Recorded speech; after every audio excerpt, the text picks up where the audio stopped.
Hello students. तो 25 को आपका एग्जाम है। क्लास 10th साइंस की बात करेंगे आज। मैं कुछ इंपॉर्टेंट टॉपिक्स की बात करूंगा जो आपके बोर्ड पॉइंट ऑफ व्यू से बहुत ज़्यादा इंपॉर्टेंट होंगे। हर चैप्टर के कुछ बेस्ट क्वेश्चंस के बारे में बात करूंगा। सबसे पहले आपको केमिकल रिएक्शन एंड इक्वेशन से बैलेंसिंग का एक क्वेश्चन जरूर प्रिपेयर करना है। हर साल बैलेंसिंग पे क्वेश्चन आता है। दूसरा, आपको केमिकल रिएक्शन वाला जो चैप्टर है उसमें ऑक्सीडेशन और रिडक्शन है। कॉपर वाला एक एग्जांपल दिया है कि कॉपर ऑक्साइड को हाइड्रोजन के साथ रिएक्ट कराते हैं तो वो क्या बनाता है, वो वाली रिएक्शन। FeSO4 वाली रिएक्शन, लेड नाइट्रेट वाली रिएक्शन कि उसे हीट करते हैं तो क्या बनता है। तो ये सारी रिएक्शन बहुत इंपॉर्टेंट रिएक्शन है जो आपको केमिकल रिएक्शन एंड इक्वेशन से पढ़नी है। एसिड बेस एंड सॉल्ट वाला जो चैप्टर है हमारा, उस एसिड बेस एंड सॉल्ट वाले चैप्टर से भी आपको कुछ इंपॉर्टेंट टॉपिक्स याद करने हैं। सबसे पहले सॉल्ट्स याद करने हैं। जो लास्ट में हमारे को सॉल्ट्स दिए गए हैं उन सॉल्ट्स को बहुत अच्छे से याद करना है आपको। ठीक, सबका आपको मॉलिक्यूलर फार्मूला याद होना चाहिए, केमिकल फार्मूला याद होना चाहिए, उसकी प्रिपरेशन वाली रिएक्शन जो होती है वो याद होना चाहिए। साथ ही साथ आपको ये याद होना चाहिए कि कौन सा एसिड कहाँ पाया जाता है। एनसीईआरटी में एक टेबल बनी है लास्ट लास्ट पे सेकंड चैप्टर के अंदर, आपको वो याद करना है। ठीक, नेक्स्ट, उसके बाद में आप चैप्टर नंबर 3 में आ जाइए, मेटल नॉन मेटल्स के अंदर। मेटल नॉन मेटल में एक एक्सट्रैक्शन का क्वेश्चन हर साल आता है भाई, 5 नंबर का सीबीएसई में। केस स्टडी के अंदर आप जाओगे तो एक एक्सट्रैक्शन का आएगा। तो आपको बेस्ट ऑप्शन मैं ये दे रहा हूँ कि आप जाइए मेटल नॉन मेटल वाला चैप्टर खोलिए। उसके अंदर एक्सट्रैक्शन के स्टेप सिखाए जाते हैं। आप किसी भी एक मेटल का पकड़ लो और उसके 5 स्टेप्स आप प्रिपेयर कर लो कि भाई ये 5 स्टेप्स होते हैं। उन 5 स्टेप्स को प्रिपेयर करने के बाद में आपको कोई भी मेटल आएगा, आप उसके लगभग लगभग एज इट इज होते हैं, बस उसमें और गैंग पार्टिकल्स डिफरेंट होते हैं, वो याद करना होता है। तो आप ये सब कर लीजिए।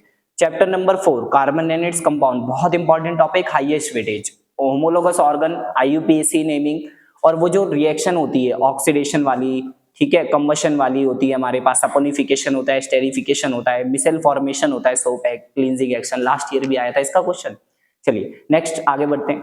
लाइफ प्रोसेस की बात करूंगा तो लाइफ प्रोसेस एक हायर वेटेज है। इसमें एक्सक्रीशन इन प्लांट्स के बारे में पढ़ के जाइए, स्टोमेटा के बारे में पढ़ के जाइए। ठीक, इमल्सिफिकेशन ऑफ फैट क्या होता है ये सब पढ़ के जाइए। कुछ इंपॉर्टेंट टॉपिक्स हैं एमसी, इस चैप्टर से आप MCQ जरूर प्रिपेयर करके जाइए। न्यूट्रिशन का एक MCQ जरूर आ सकता है भाई। न्यूट्रिशन के एग्जाम्पल के बेसिस पे, जैसे सेप्रोट्रॉफिक ऑर्गेनिज्म कौन से होते हैं उनके एग्जाम्पल आ सकते हैं एग्जाम के अंदर। ठीक, बच्चे याद ही नहीं करते हैं एग्जाम्पल। आप एनसीईआरटी खोलिए, एनसीईआरटी में रीडिंग लगाइए कि पैरासिटिक न्यूट्रिशन किस में होता है और जो सेप्रोफिटिक होता है वो किस में देखने को मिलता है। इस चैप्टर से ये करिए। डायग्राम बेस्ड क्वेश्चन भी उम्मीद है इसी चैप्टर से बनेगा इस साल, बायो का। ठीक, 30 नंबर का वेटेज लेके आएगी बायो अकेले। उसके बाद में आपका कंट्रोल एंड कोऑर्डिनेशन वाला चैप्टर है। इस कंट्रोल एंड कोऑर्डिनेशन वाले चैप्टर से आप सबसे पहले हार्मोन्स प्रिपेयर करिए। आप सारी ग्लैंड के हार्मोन याद करिए, सारे के सारे। ठीक, उनका कुछ कुछ का फंक्शन याद करना है। जैसे आप थायराइड ग्लैंड में थायरोक्सिन वाला, आयोडीन वाला होता है, उसके लिए ये जरूर याद करिए भाई, बहुत इंपॉर्टेंट होता है वो। क्वेश्चन आ जाता है उस पे। एड्रिनल ग्लैंड वाला होता है 3F, फियर फ्लाइट और फाइट वाला। पैंक्रिया, वो जो लीव हमारे एड्रिनल ग्लैंड से सीक्रेट होती है। पैंक्रियास से इंसुलिन और ग्लूकागॉन के बारे में याद रखिए, डायबिटीज रिलेटेड डिजीज में। पिट्यूटरी ग्लैंड से ग्रोथ हार्मोन के बारे में याद करिए। तो ये सारे कुछ इंपॉर्टेंट टॉपिक्स हैं। ब्रेन वाला पार्ट है, ब्रेन वाले में आप फंक्शन याद रखें सेरिबेलम का, पोन्स का। सेरिबेलम का जो हमारा टोन और पोस्चर मेंटेन करता है। Cerebrum high order thinking processes जो होती हैं और मेन फंक्शन होते हैं वो सारे वही करता है। इंटेलिजेंस, क्वालिटी और सब कुछ भी होता है हमारा। ठीक, नेक्स्ट, उसके बाद में आपका जो ये हो गया, ठीक है, इसमें पोन्स का पार्ट भी आप याद रखें। रेस्पिरेटरी सेंटर होता है, मेडुला ऑब्लोंगेटा इनवॉलंटरी एक्शन करता है। इससे बहुत इंपॉर्टेंट रिफ्लेक्स एक्शन का क्वेश्चन लिख के ले लीजिए, मिलेगा जरूर। रिफ्लेक्स आर का आपको डायग्राम बनाने के लिए आएगा। ठीक है, तो आप प्रिपेयर करके जाएं। डायग्राम पेंसिल से बनाना है, नीट एंड क्लीन शार्प होना चाहिए आपका। ठीक, उसके बाद हाउ डू ऑर्गेनिज्म रिप्रोड्यूस वाले चैप्टर से आप मेंस्ट्रुएशन साइकिल जरूर पढ़ के जाएं। उनमें कुछ हार्मोन होते हैं, एस्ट्रोजन, प्रोजेस्टेरोन और ये सब। बच्चे को पता ही नहीं होता कौन से हार्मोन है। फीमेल सेक्स हार्मोन होता है एस्ट्रोजन और प्रोजेस्टेरोन। प्रोजेस्टेरोन होता है जो कि प्रेगनेंसी हार्मोन कहते हैं, एंडोमेट्रियम की लाइनिंग इसी कारण से टूटती है। एस्ट्रोजन वो हार्मोन है जो सेकेंडरी सेक्सुअल कैरेक्टर की ग्रोथ करवाता है आपका। ठीक, और ऑक्सीटोसिन जो होता है वो माइल्ड कॉन्ट्रेक्शन कराता है डिलीवरी के समय, और मिल्क इजेक्शन हार्मोन भी बोलते हैं, रिलीज करवाने के लिए मदद करेगा। ठीक, ये याद कर लिया आपने। ठीक, उसके बाद में आपका एसटीडी वाले चैप्टर से आप बैक्टीरियल, वायरल और जो फंगल डिजीज होती है इनके बारे में पढ़ लीजिए। ठीक, वो याद करें, इंपॉर्टेंट है बहुत ज्यादा। तो ये है आपका हाउ डू ऑर्गेनिज्म। हेरिडिटी वाले चैप्टर से भाई आपको रैंडम कोई डायहाइब्रिड क्रॉस दे सकता है, कोई भी एग्जांपल लिख के, जैसे capital A capital A capital B और इधर लिख दिया small a small a small b, इनकी क्रॉसिंग करवाइए और उनका फिर आपको वो बनाना है जीनोटिपिक फिनोटिपिक रेशियो। तो आपको रैंडम आपको ये सब आना चाहिए। इसके लिए क्या करना है, मेरा हाइब्रिड वाला जो मैंने हेरिडिटी एंड इवोल्यूशन वाले चैप्टर के अंदर कुछ क्वेश्चन बनाए हैं, आप वहां जाएं, वहां से पढ़ें और उसको देखें जरूर। ठीक, नेक्स्ट उसके बाद में हमारे पास में नेक्स्ट जो है हेरिडिटी एंड इवोल्यूशन वाले चैप्टर हो गया हमारे। तो लाइफ प्रोसेस कर चुके हैं, कंट्रोल एंड कोऑर्डिनेशन हो गया, हाउ डू ऑर्गेनिज्म बता दिया, हेरिडिटी बता दिया, और एनवायरनमेंट वेरी इंपॉर्टेंट भाई, कम से कम मान के चलो 8 नंबर बायो का ये ले जाएगी अकेले।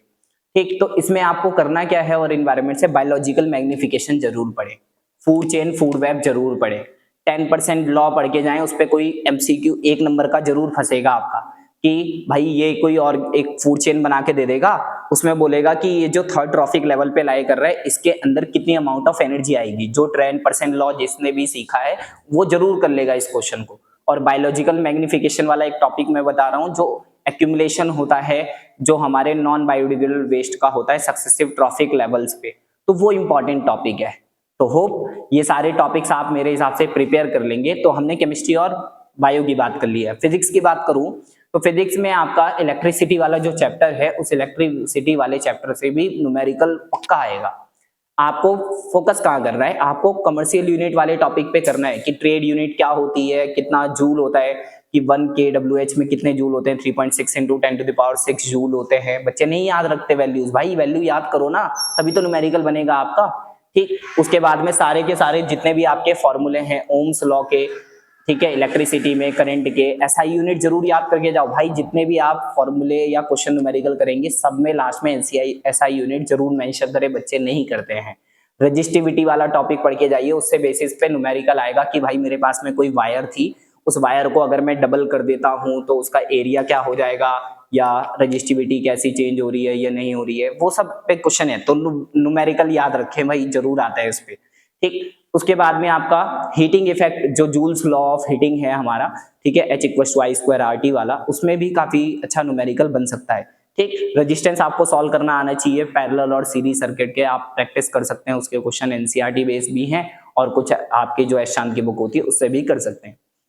उसके बाद में आप लाइट वाले चैप्टर में जरूर वेरी इंपॉर्टेंट रे डायग्राम की प्रैक्टिस करके जाएं। बच्चे देखो रे डायग्राम में क्या गलती करते हैं मैं बताता हूँ। रे डायग्राम वाले के अंदर आप रे तो बता देते हो कि यहाँ से गई यहाँ गई, पर डायरेक्शन नहीं दिखाते भाई। आपको डायरेक्शन दिखानी है कि यहाँ से जा रही है, एरो बनाना है उसके अंदर, और फिर यहाँ से जा रही है तो मार्क करना है उसमें। रे डायग्राम में ये जरूर मार्क करें। इसके बाद में आपको जो 6 केसेस होते हैं कॉनकेव मिरर के रे डायग्राम के, सब याद रखना है कि इन्फिनिटी पे होगी तो फोकस पे बनेगी, बियॉन्ड सी होगा तो कहाँ बननी है इमेज, ये सारी चीजें आप याद करके जाएं। Real inverted image, virtual images क्या होती है, इनमें डिफरेंस आ जाएगा आपका। मिरर फॉर्मूला पे एक क्वेश्चन जरूर मिलेगा आपको, तो ये जरूर प्रिपेयर करके जाए। ठीक, मिरर फॉर्मूला की बात करिए, लेंस फॉर्मूला नहीं बोल रहा हूं मैं। ठीक, उसके बाद में आपका जो डिस्पर्जन ऑफ लाइट वाला टॉपिक है, हर साल रिपीट होता है भाई। प्रिज्म का डायग्राम बच्चे बना के नहीं जाते, प्रैक्टिस ही नहीं करते, आप करके जाएं। ठीक, प्रिज्म का डायग्राम बनाएं कि लाइट यहाँ से जाएगी, फिर 7 लाइन को ब्रेक करें, ठीक है, फिर उसमें पूरा विबग्योर होना चाहिए, किसकी वेवलेंथ ज्यादा होती है किसकी कम होती है। मैंने इस पे भी वीडियो बना रखा है, आप देख सकते हैं मेरे चैनल पे जाकर के। ठीक, और उसके बाद में human I and the colourful world में मायोपिया हाइपरमेट्रोपिया वाला टॉपिक है और प्रेस बायोपिया वाला है। आपको इनमें क्या याद रखना है, इनका डिफेक्टेड आई का डायग्राम, करेक्टेड आई का डायग्राम, और कौन सा लेंस यूज करते हैं। हर साल आता है भाई, एक क्वेश्चन जरूर मिलेगा इसका। अगर आप कुछ इंपॉर्टेंट टॉपिक्स भी प्रिपेयर करके जाओगे ना तो भाई पेपर आपका ही है अपना। ठीक है, पेपर ज्यादा हार्ड नहीं आता, आप उसे हार्ड बनाते हैं। आप बस पढ़ते ही नहीं है भाई, याद नहीं करते। आपके पास सिर्फ 2 दिन रह गया है, अगर 2 दिन भी आप इन क्वेश्चंस को प्रिपेयर नहीं कर सकते तो साल भर मेहनत करने का कोई फायदा नहीं है बेटा। आपको बस 2 रात और 2 दिन बैठकर अब पढ़ाई करनी है। 25 तारीख को एग्जाम देना है और 25 तारीख को एग्जाम में आप देखेंगे कि भाई सर ने बताया था यार ये सारे क्वेश्चन आ गए। तो आपको बस उन क्वेश्चंस को लर्न करना है। जब तक आप लर्न नहीं करेंगे तब तक आप लिखेंगे नहीं। आप सोच रहे हैं कि मैं खुद कर सकता हूं, तो ऐसा पॉसिबल नहीं है भाई। आपकी इंग्लिश इतनी अच्छी नहीं है कि आप खुद लिख पाएंगे।